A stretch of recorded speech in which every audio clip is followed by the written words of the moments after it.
Bonjour à tous, chers amis et chers abonnés.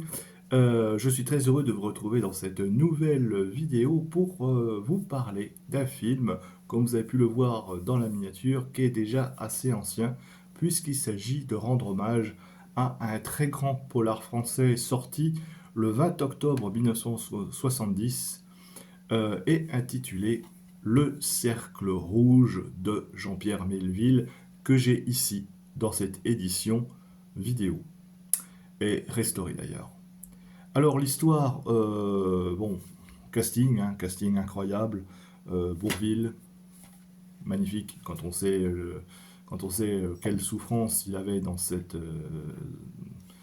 film, il était presque atteint d'un cancer, je crois que c'est son avant-dernier film, pas son dernier film, puisqu'il aura quand même le temps de jouer le mur de l'Atlantique, mais aussi Yves Montand, bien sûr, et puis Alain Delon, très sobre, très minéral dans cette histoire, qui raconte l'histoire d'un petit truand, quoi, qu'à peine libéré de prison, et qui va monter un casse dans une bijouterie située place Vendôme, avec l'aide d'un gangster évadé et d'un ancien policier devenu alcoolique. Alors voilà, avec un coup réussi, etc., superbe braquage. Alors, c'est un film qui nous compte, comme vous avez vu, une simple affaire de braquage, braquage de bijoux, place Vendôme, mais finalement, ce qui compte ici, c'est moins le sujet traité que la manière dont Jean-Pierre Melville nous la raconte.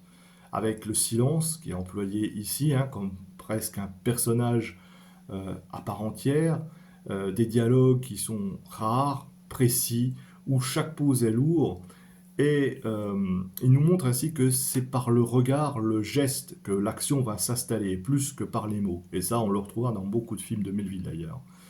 Euh, Entre les personnages s'établit une sorte de code moral, sorte d'honneur, de loyauté tacite dans le crime.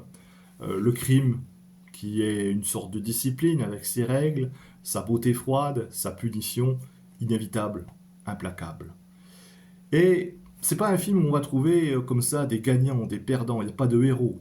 Et d'ailleurs le titre du film donne d'ailleurs la clé, le cercle rouge.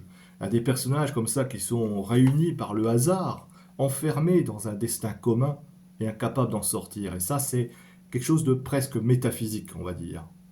Et pour nous le faire sentir à l'écran, c'est là que toute la maîtrise technique de Melville est à son plus haut niveau. La caméra, comme ça, toujours en retrait, sans chercher à s'imposer, sans chercher à forcer l'émotion. Il va placer sa caméra en arrière, à hauteur d'homme, comme un témoin silencieux. Et c'est pas la caméra qui juge chez Melville. Non, c'est le spectateur qui observe. Et ça, c'est vraiment agréable à regarder quand on le suit, même aujourd'hui en 2026, puisqu'il n'y a pas, euh, il y a pas de cut, il y a pas il met des plans qui durent comme ça, euh, tout en voilà, respectant une certaine géographie claire de l'espace.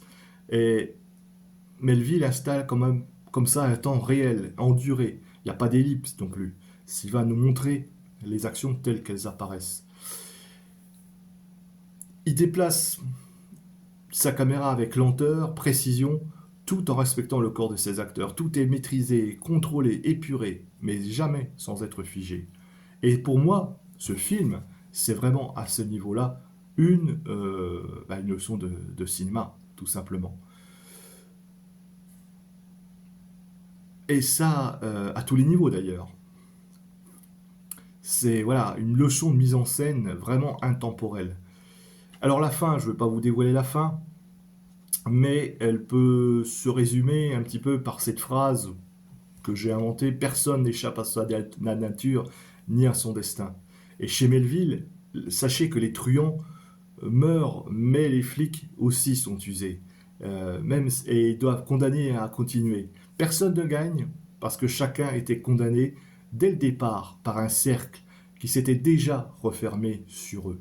D'où le titre, le cercle rouge. Alors un petit mot quand même aussi, avant de terminer cette vidéo, sur Bourvil, Bourvil, qui était très malade au moment euh, de jouer ce film. Et ça, c'est vraiment encore plus fort, parce qu'il ne joue pas contre son image à ce moment-là. Et il suffit de voir ce film pour se dire qu'il la transcende. Et l'avoir choisi pour jouer dans ce film, c'est vraiment un coup de génie. Face à un Delon quasi abstrait, minéral, et un Montand un petit peu plus terrien, Bourvil, lui, il apporte une humanité retenue, une moralité sans discours, et surtout cette image d'un homme qui accepte son destin, tranquillement.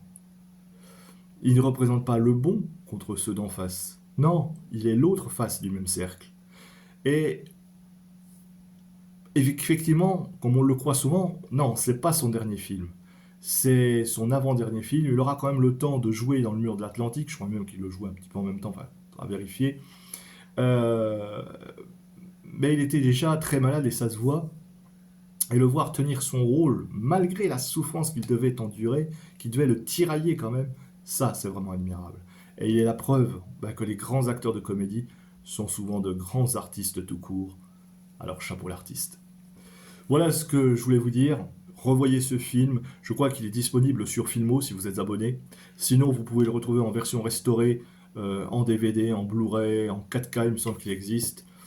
Très très grand film, chef-d'œuvre du patrimoine, du polar, mais aussi du cinéma français tout court, du très grand Melville. Pour moi, peut-être l'un des très grands Melville avec L'Armée des Ombres et Le Samouraï. Donc voyez, si vous avez que 3 de Melville à garder, gardez au moins l'un de ces trois-là. Et sur ce, je vous dis bon visionnage si vous voulez voir ce film.